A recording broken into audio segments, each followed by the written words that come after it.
사도신경하심으로 우리의 신앙을 고백하겠습니다. 전능하사 천지를 만드신 하나님 아버지를 내가 믿사오며 그 외아들 우리 주 예수 그리스도를 믿사오니 이는 성령으로 잉태하사 동정녀 마리아에게 나시고 본디오 빌라도에게 고난을 받으사 십자가에 못 박혀 죽으시고 장사한 지 사흘 만에 죽은 자 가운데서 다시 살아나시며 하늘에 오르사 전능하신 하나님 우편에 앉아 계시다가 저리로서 산자와 죽은 자를 심판하러 오시리라. 성령을 믿사오며 거룩한 공예와 성도가 서로 교통하는 것과 죄를 사하여 주시는 것과 몸이 다시 사는 것과 영원히 사는 것을 믿사옵나이다. 아멘. 우리 찬송가 370장입니다. 찬송가 370장입니다.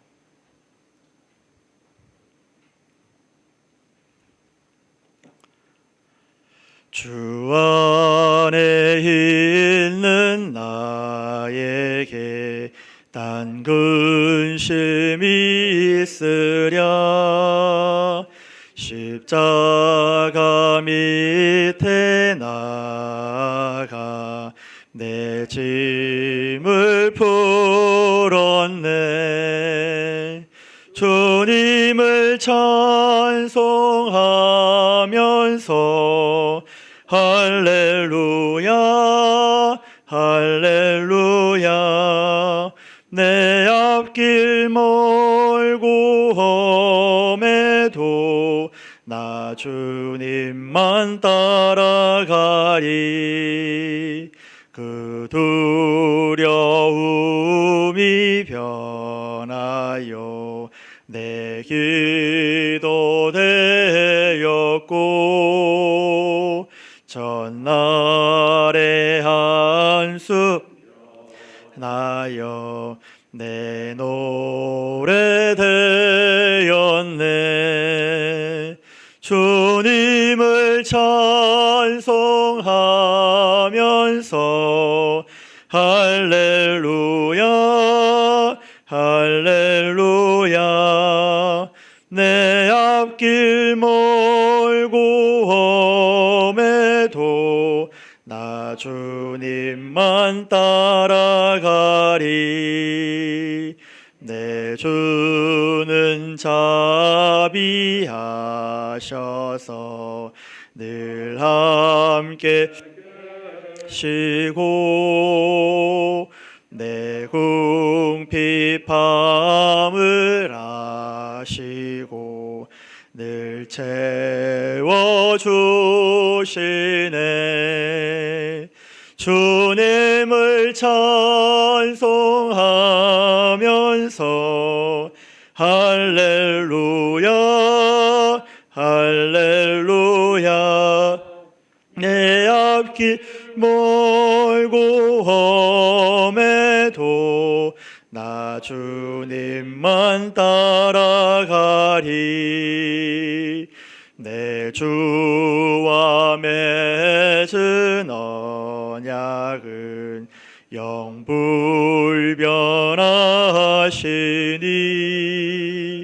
그 나라 가기까지는 늘 보호하시네. 주님을 찬송하면서 할렐루야 할렐루야. 내 앞길 멀고 험해도 나 주님만 따라가리. 아멘. 하나님 말씀 보겠습니다. 하나님 말씀은 마가복음 9장 33절에서 37절까지 말씀 보겠습니다. 마가복음 9장 33절에서 37절까지 말씀입니다.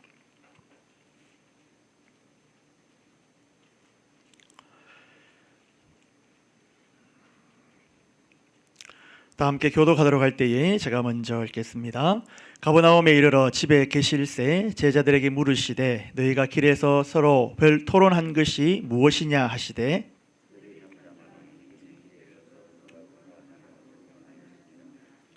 예수께서 앉으사 12제자를 불러서 이르시되 누구든지 첫째가 되고자 하면 뭇 사람의 끝이 되며 뭇 사람을 섬기는 자가 되어야 하리라 하시고,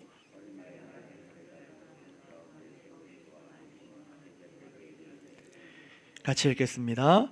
누구든지 내 이름으로 어린아이 하나를 영접하면 곧 나를 영접함이요 누구든지 나를 영접하면 나를 영접함이 아니요 나를 보내신 이를 영접함이니라. 아멘. 할렐루야. 오늘 이 새벽에도 주님의 은혜가 우리의 삶 가운데, 우리의 삶의 현장 가운데 늘 충만하시기를 간절히 원합니다. 오늘 본문은 예수님의 제자들의 주된 관심거리가 주님의 마음을 아프게 하는 그러한 장면입니다. 예수님의 주된 관심과 제자들의 주된 관심이 달랐습니다. 즉 바라보는 방향이 틀렸다라는 것입니다. 부부들 간에도 서로 다른 곳을 바라보고 서로 다른 데 가치를 두고 살아가면 이렇게 소리가 많이 납니다. 그러나 같은 곳을 바라보고 같은 이야기를 하면 우리가 좀 더 행복한 삶을 살아갈 수가 있죠. 오늘 본문에 나오는 예수님과 제자들의 주된 관심거리가 틀렸다, 달랐다라는 것입니다. 주님께서 가버나움에 도착을 하셨습니다. 그리고 쉬시면서 제자들에게 질문을 하나 하십니다. 야, 너네들 오면서 무슨 이야기를 했니? 예수님이 모르면서 물으셨겠습니까? 다 알고 계셨겠죠. 그런데 제자들이 아무 말도 하지 못합니다. 제자들이 말을 못하는 데는 뭔가 이유가 있었겠지요. 34절을 보면은 그들이 잠잠하니, 야, 너네들이 쟁론한 것이 무엇이냐 하니까 조용합니다. 아무 말도 하지를 못합니다. 마치 어린아이가 집에서 뭔가를 잘못했을 때에 부모님이 야, 너 뭐 했어? 너 이거 했지? 라고 마치 한 것처럼 이 제자들이 조용합니다. 아무 말도 하지 못하는 것을 볼 수가 있습니다. 이때 부모님은 어떻게 해야 됩니까? 막 잘못한 것을 추궁해가지고 너 이거 잘못했지? 너 똑바로 안 해? 막 이렇게 화를 내고 그냥 아이를 다구치고 이렇게 해야 됩니까? 물론 아이가 계속해서 반복해서 뭔가 계속해서 잘못하고 아이가 그냥 이거 이대로 두면 안 되겠다라는 판단이 있으면 부모님들은 혼을 내야 됩니다. 무조건 이렇게 용서해 줘서는 안 되겠죠. 그들의 상황과 아이들의 나이와 이 모든 것들을 하고 훈계할 때도 있고 넘어갈 때도 있을 것입니다. 오늘 제자들의 이 모습 참으로 안타깝게도 제자들은 십자가를 지시려는 그 주님의 마음, 주님의 그 사역, 주님의 그 바라보면은 전혀 마음이 없습니다. 지금 아버지는 큰 일을 앞두고 계시는데 아버지의 일에는 관심이 없고, 이제 곧 아버지가 정치계에 입문을 하시는데 이제 아버지가 정치계에 입문하시고 나면 야, 내가 이거 어떻게 잘 될 것 같은데 라는 그런 생각, 덕을 볼 수 있지 않을까라는 그런 생각을 하고 있는 거죠. 야, 이제 아버지가 돌아가시고 나면 아버지의 저 재산에 저걸 어떻게 분할해서 잘 살아볼까라는 이런 마음을 가지고 있었던 것입니다. 얼마나 예수님의 마음이 아팠을까요? 여러분이라면 마음이 어땠을까요? 내 자녀가 내가 조금 있으면 이제 곧 세상을 떠날 건데 이 자녀들이 아버지의 건강이나 아버지의 생각, 아버지의 마음의 생각을 없고 아버지가 가지고 있는 그 무언가에 관심을 가지고 있었다라면 여러분 마음은 과연 어떻을까요? 그 문제로 인하여서 제자들이 서로 다투고 있었다는 것입니다. 얼마든지 혼을 낼 수 있는 상황입니다. 얼마든지 화가 나고 얼마든지 그냥 속이 그냥 뒤집어질 것 같은 그런 마음이 있을 것입니다. 야, 이놈들아, 지금 너희들이 그럴 상황이냐라고 화를 내어도 누가 뭐라 할 수 있는 상황은 아니지 않습니까? 화를 내고 꾸짖을 수 있는 상황인데 그렇게 하지 않으셨습니다. 얼마든지 화를 낼 수 있는 상황임에도 불구하고 화를 내지 않으셨습니다. 주님은 가버나움 집에 쉬시면서 제자들의 그 감정을 차분하게 앉으신 후에 온유하게 제자들에게 질문하시는 것을 볼 수가 있습니다. 야, 너희들 무엇했냐라고 물으십니다. 그들의 미성숙함을 온유함으로 예수님께서 그들에게 대해 주십니다. 어이없고 화가 날 수 있습니다. 그러나 즉시 꾸짖지 않으시고 관용과 인내로 온유함으로 제자를 대하시는 예수님을 볼 수가 있습니다. 지금까지 해온 것이 있습니다. 제자들이 살아온 방향과 제자들이 지금까지 겪고 오고 그들이 가지고 있는 그들의 마음이 있었기 때문에 예수님께서는 이 제자들의 마음을 충분히 알고 있었습니다.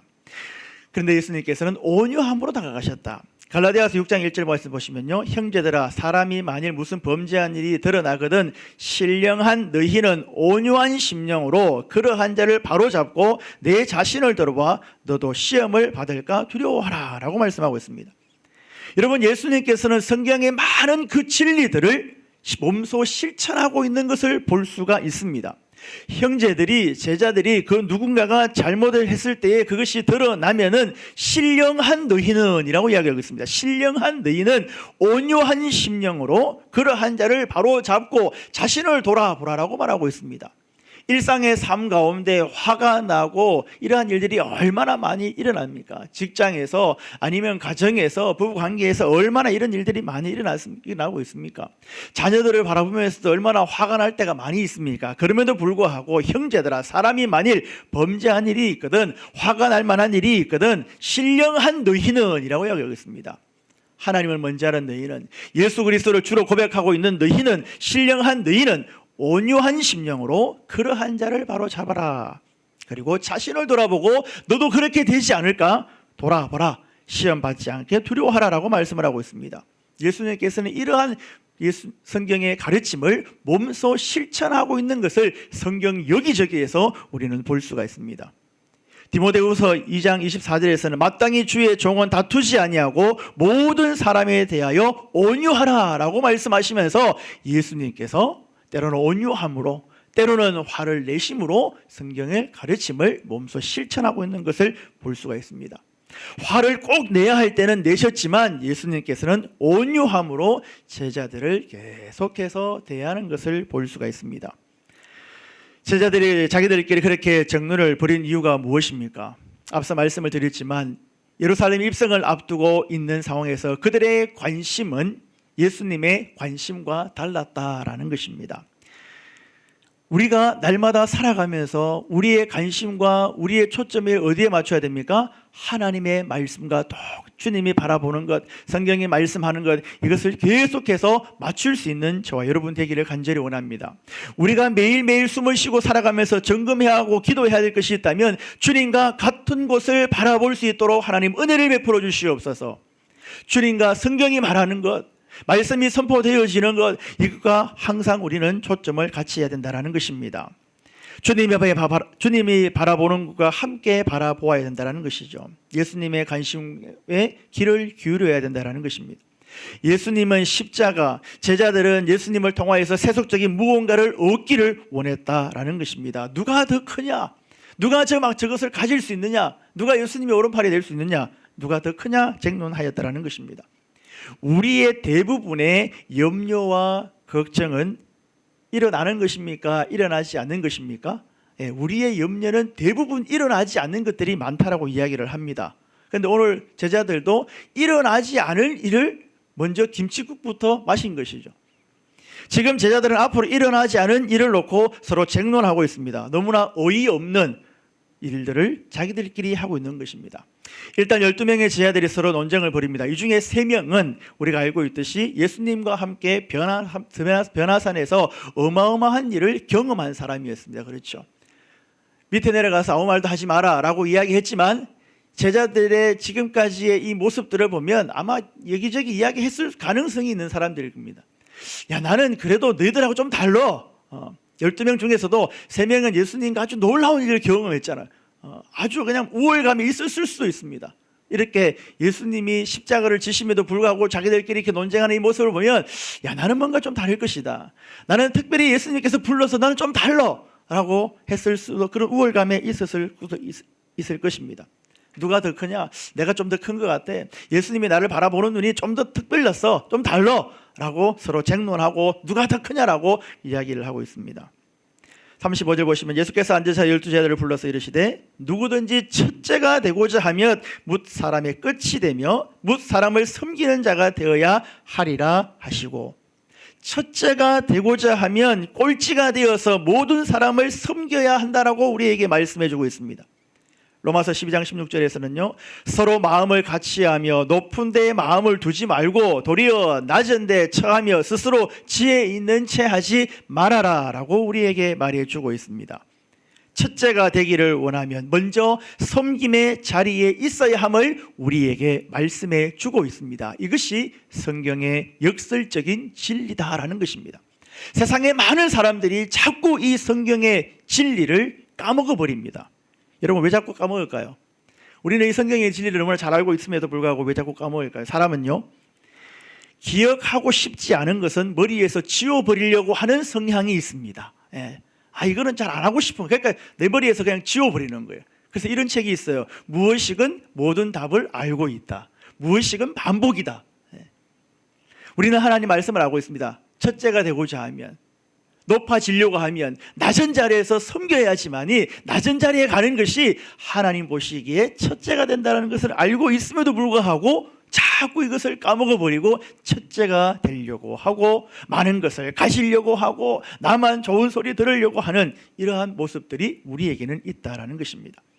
35절은 우리가 늘 마음에 품고 행해야 할 주님의 교훈을 우리에게 말씀해 주고 있습니다.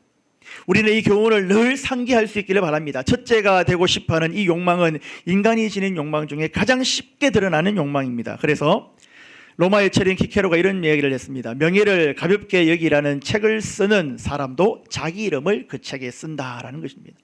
이 욕구라는 것, 인간의 욕구, 첫째가 되고 싶어하고 가지려고 하고 높아지려고 하는 이 욕구가 인간에게 있다는 것입니다. 그런데 이 욕구 자체가 나쁜 것이 아니라 그 첫째가 되기 위하여서 시기하고 기만하고 거짓을 임삼는 것이 우리 인간이라는 것입니다. 때로는 폭력과 무력이 동원되기도 합니다.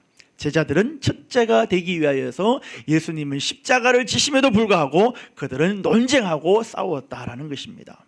그러나 진정한 첫째가 되고자 한다면 다른 사람을 사랑과 덕으로 섬겨야 된다라고 우리에게 말씀해 주고 있습니다. 아주 작은 자, 아주 소외된 자, 아무도 그들도 보지 않는 36절 보시면요, 어린아이 하나를 데려다가 그들 가운데 세우시고 안으시고 제자들에게 이르시되 37절 누구든지 내 이름으로 이 어린아이 하나를 영접하면 곧 나를 영접함이요 누구든지 나를 영접하는 나를 영접함이 아니요 나를 보내신 이를 영접함이니라. 아주 작고 어린아이와 당시의 여자는 숫자에도 포함되지 않는, 카운팅하지도 않는 그러한 어리고 약한 자들 아니었습니까? 이 자들을 데리고 그들에게 다시 가르쳐 주는 것을 볼 수 있다라는 것입니다. 너희는 나를 큰 왕으로 알고 나를 따랐지만 이 어린아이와 같이 아주 작은 자의 친구가 되는 것이 나를 보내신 아버지와 친구가 되는 것이다 라고 우리에게 말씀해 주고 있다라는 것입니다. 주님은 우리를 세상의 다이아몬드로 부르지 않으셨습니다. 세상은 우리를 가리켜서 세상의 빛과 소금이다. 소금은 썩고 냄새나는 어두운 곳에 필요한 존재다라는 것입니다. 그곳에 가서 왕노릇하고 그곳에서 첫째가 되고 그곳에서 나를 위해서 모든 것을 긁어 모으는 것이 아니라 어두운 것을 밝히고 썩은 곳에 빛과 소금의 역할을 감당하라고 우리를 부르셨다는 사실을 늘 기억하시기를 간절히 원합니다. 더욱더 어두워져 가고 더욱더 험악해져 가는 이 시대를 살아가면서 우리는 더욱더 교회 안에서 또 세상에서 빛과 소금의 역할을 잘 감당함으로 주님과 같은 것을 바라보면서 주님의 뜻을 이루는 저와 여러분의 삶이 되어주시기를 간절히 원합니다. 아멘. 기도하겠습니다.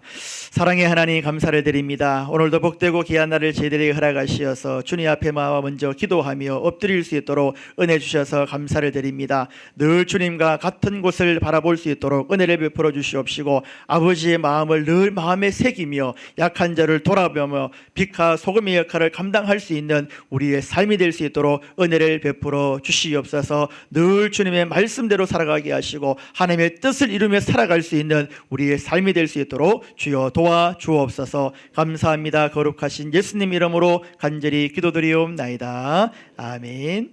하늘에 계신 우리 아버지여, 이름이 거룩히 여김을 받으시오며 나라에 임하옵시며 뜻이 하늘에서 이룬 것 같이 땅에서 이루어지이다. 오늘날 우리에게 일용할 양식을 주옵시고 우리가 우리에게 죄 지은 자를 사하여 준 것 같이 우리 죄를 사하여 주옵시고 우리를 시험에 들게 하지 마옵시고 다만 악에서 구하옵소서. 대개 나라와 근세와 영광이 아버지께 영원히 싸움나이다. 아멘.